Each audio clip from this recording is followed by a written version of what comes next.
Donc, depuis le début de la session, tout ce qu'on a étudié mettait en scène des charges qui étaient immobiles. Si on regarde la charge accumulée dans un condensateur, donc Q égale à C delta V, c'est toujours à l'équilibre électrostatique, donc quand il n'y a plus de mouvement de charge. Maintenant, ce qu'on veut faire ici, à partir du chapitre 6, en fait, les chapitres 6 et 7, c'est pour les circuits électriques. Donc, on va maintenant s'intéresser à ce qui se passe quand les charges sont en mouvement dans les conducteurs. Donc, on ne sera plus en équilibre électrostatique. Donc, pour faire un lien avec le chapitre 5, si on prend un condensateur qui est initialement chargé avec une certaine différence de potentiel, on aura des charges accumulées sur chacune des plaques. Donc, il y a présentement un équilibre électrostatique, mais les charges ne bougent plus.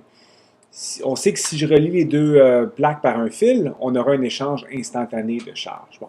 Pour mieux le visualiser, je vais relier les fils à une ampoule électrique. Ultimement, ce qui va arriver, c'est que chaque charge négative en surplus à droite va aller rejoindre un manque de charge du côté gauche. Donc, je vais avoir un transfert de charge négative de la plaque de droite vers la plaque de gauche. Puis ce qu'on va voir, en fait, c'est notre ampoule qui va s'éliminer tant et aussi longtemps qu'il y aura des charges qui vont circuler. Donc, ce qu'on vient de faire, en fait, c'est créer un courant électrique. Donc, la situation que j'ai présentement, il n'y a pas d'équilibre électrostatique. Il y a un courant électrique qui existe à cause, justement, d'un déséquilibre de potentiel. Donc, ce qu'on sait, c'est que les électrons de conduction se déplacent de la plaque de droite à la plaque de gauche. Donc, on voit vraiment le sens de déplacement des électrons. Mais, en fait, conceptuellement, on pourrait tout aussi bien dire que c'est des charges positives qui se déplacent de la plaque de gauche vers la plaque de droite. Ça ne devrait rien changer au phénomène physique. Donc, on aurait théoriquement deux situations qui sont complètement équivalentes, soit qu'on considère que c'est les charges négatives qui sont mobiles ou les charges positives qui sont mobiles. Dans les deux cas, on a physiquement le même courant électrique. Donc, pourquoi je fais ça? C'est qu'on pourrait avoir d'autres situations, par exemple, où c'est des charges positives qui se déplacent. Donc, un exemple assez simple, je pourrais prendre un faisceau de protons. Donc, des protons qui sont accélérés et qui se dirigent vers la droite. Bien, ces protons-là ont une charge positive. Bien, c'est certain que localement, je mesurerais un courant électrique. Mais ce courant électrique-là serait produit par une charge positive. Donc, ce qu'on fait, en fait, c'est qu'on va définir le courant électrique comme si c'était la charge positive qui se déplaçait. Donc, on voit ici que dans le cas de l'ampoule, le sens du courant électrique va correspondre au sens du déplacement des charges positives. Et ce courant-là, ce qu'on fait, c'est qu'on nomme le courant conventionnel. Donc, le sens du courant conventionnel, c'est le sens du déplacement des charges positives. Ce qui veut dire que dans un circuit quelconque, en fait, on sait que les électrons se déplacent dans une certaine direction. Ce déplacement-là, on va l'associer éventuellement à la vitesse de dérive d'un électron, donc la vitesse à laquelle il va se déplacer dans le matériau. Puis on aura le courant, le sens du courant conventionnel, qui sera dans le sens contraire du déplacement des électrons. Que ce soit des charges positives ou négatives qui se déplacent, en fait, on va définir le courant électrique comme étant la quantité de charge qui se déplace par unité de temps dans un circuit. Donc, si je prends un bout de fil conducteur ici dans lequel il y a un courant, donc si mon sens de courant vers la gauche, bien, on sait que les électrons se déplacent vers la droite. Donc, je vais avoir un certain nombre d'électrons qui vont traverser cette surface-là. Donc, il faut considérer que le fil continue. C'est juste que là, je regarde, j'ai comme pris la section du fil, puis je regarde le nombre d'électrons qui traversent cette section-là par unité de temps. Donc, en gros, si j'attends, disons, 1 seconde, puis que j'ai 3 coulombs en charge qui traversent ma section, bien, j'aurai un courant de 3 coulombs par seconde. Il faut faire attention parce que le delta Q ici, on pourrait toujours avoir une situation où on a des charges négatives qui se déplacent dans un sens, puis positives dans l'autre. Donc, il faut faire attention à tout ça. Donc, dans ce cas-là, souvent, ce qu'on fait, c'est qu'on parle de la charge nette au lieu de prendre delta Q. Donc, disons que dans 1 seconde, je pourrais avoir une charge nette qui traverse la surface, mais cette charge nette-là, bien, c'est la somme des charges positives plus la somme des charges négatives. Alors, les unités du courant, on est dans le coulomb par seconde. Et 1 coulomb par seconde dans un circuit électrique, ça correspond à 1 ampère. Donc, pour revenir à la charge nette, si on a par exemple un faisceau de particules où j'ai des charges négatives en bleu qui se déplacent à la droite, des charges positives en rouge qui se déplacent vers la droite. Si on dit par exemple que dans un certain laps de temps, j'ai une charge Q+, qui traverse vers la droite une certaine surface imaginaire, donc disons que Q+ vaut 3 microcoulombs, et je pourrais avoir une charge négative Q- de, disons, moins 2 microcoulombs. Donc, dans ma situation ici, si je veux connaître, par exemple, la charge nette, ça donne bien ici, ce que je peux faire, c'est tout simplement faire Q+, plus Q-. La raison pour ça, c'est que le déplacement est dans le même sens. Donc, en additionnant Q+, et Q-, je vais faire un 3 moins 2, ce qui fait que globalement, j'ai une charge nette de 1 microcoulomb qui traverse ma surface. Bon.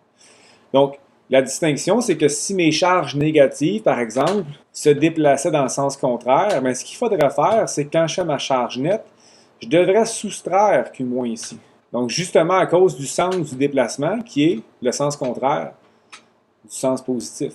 Donc, ce qui fait en sorte que ma charge nette serait maintenant de 5 microcoulombs.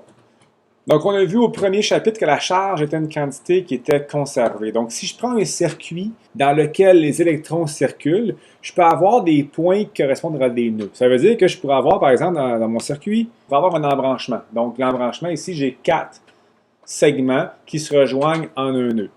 Bon, ben, si je définis, par exemple, le courant I pour une des branches, donc I1, pour une autre des branches, et finalement un courant pour chacune des branches, mais ce qu'il faut absolument, c'est que donc, il faut respecter le principe de conservation de la charge.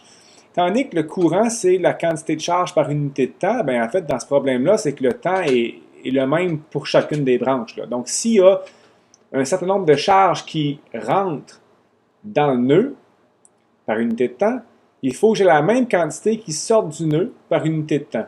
Je ne peux pas avoir de charges qui vont disparaître ou apparaître dans ce nœud-là. Donc, ce qu'on dit, c'est que la somme des courants entrants, donc les I-in, égale la somme des courants sortants, les I-out, in and out.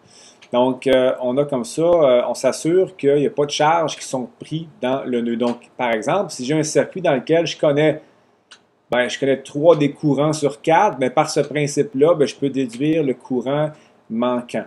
Donc, je parlais un petit peu plus tôt de la vitesse de dérive des électrons. Bien, ici, ce que je veux faire, c'est définir cette vitesse-là. Donc, comment est-ce qu'on peut calculer la vitesse à laquelle un électron dérive à l'intérieur du conducteur pour générer un courant? Donc, je vais revenir à l'exemple des électrons qui circulent dans mon fil conducteur. On peut constater que le fil est très très long. Là, j'ai pris une section comme ça, là, mais il n'est pas coupé. Il y a un courant qui circule dans ce fil-là. À l'intérieur de ce fil-là, ce que je vais faire, c'est que je vais regarder une région en particulier. Donc, cette région-là sera définie par une longueur L. Et on aura aussi pour le fil une certaine surface. Tout dépendamment du type de fil que je vais utiliser, bon, ça peut être du cuivre, de l'aluminium, du fer, peu importe, je vais avoir une densité de porteurs. Les porteurs, en fait, ce que c'est dans ce cas-ci, c'est les électrons. Donc, les porteurs, c'est ce qui porte la charge à l'intérieur du matériau. Puis c'est ces porteurs de charge-là qui vont générer un courant. Donc, évidemment, ici, je parle des électrons. La densité de porteurs pour un matériau donné, c'est pas simple. C'est-à-dire qu'on peut le mesurer expérimentalement. C'est donc des valeurs qu'on peut trouver dans des tables quelconques, là.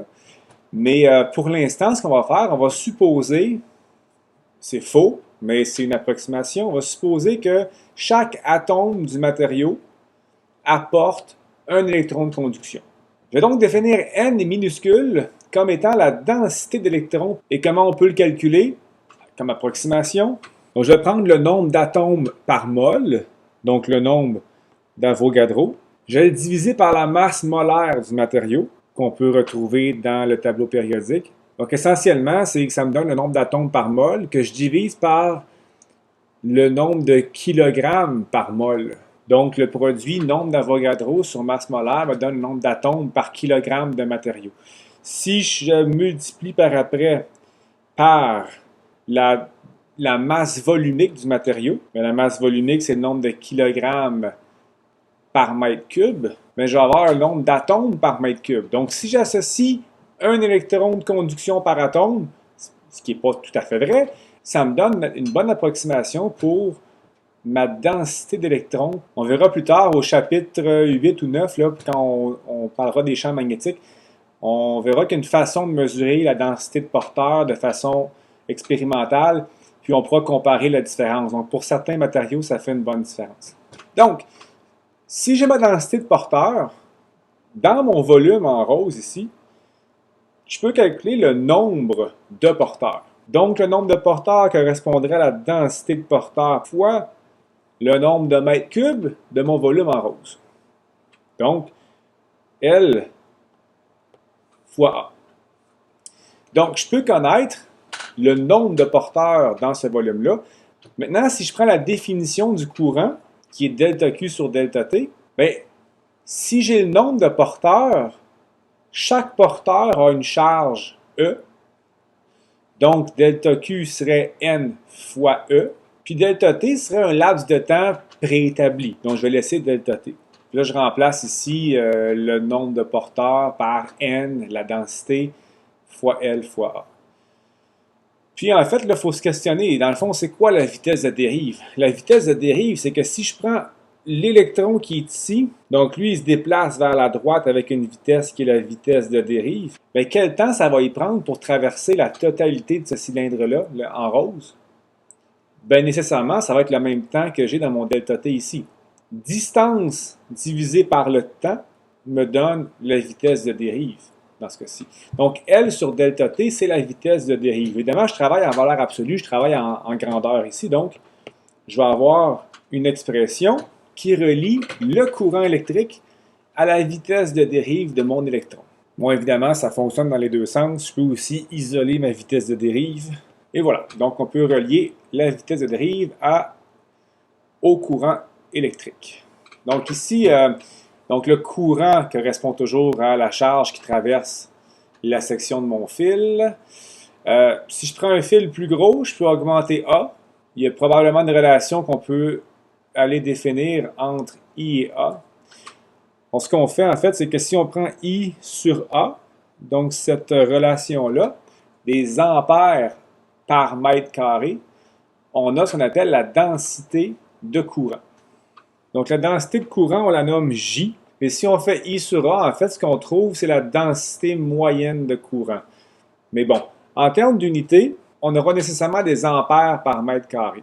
Donc, bien souvent, ce qu'on fait, c'est qu'on travaille avec des matériaux, puis on peut supposer que la densité de courant est uniforme. Qu'est-ce que ça veut dire, en fait? C'est que, donc ici, ce que je vais faire, je vais illustrer le courant électrique. Donc, la densité de courant, ce que ça veut dire, c'est que, disons, pour chaque unité de surface de ma section, bien, je vais avoir un courant qui pourrait être, par exemple, uniforme. Ça veut dire que, peu importe l'endroit où je regarde sur ma surface, j'aurai le même nombre d'ampères par mètre carré.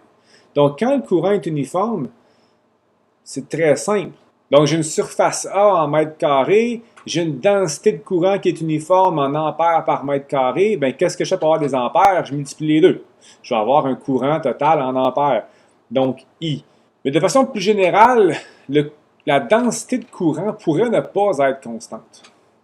Donc, par exemple, le courant pourrait être plus fort sur les bords qu'au centre. Donc, supposons que je trace un profil, là, bien, je pourrais avoir un courant qui est plus fort sur les bords, puis qui diminue vers le centre, puis qui revient plus fort sur les bords. Qui sait? Donc, c'est sûr que si je regarde pour calculer le courant total qui passe à travers cette section-là, bien, ce que je dois faire, je ne sais pas simplement faire J fois A.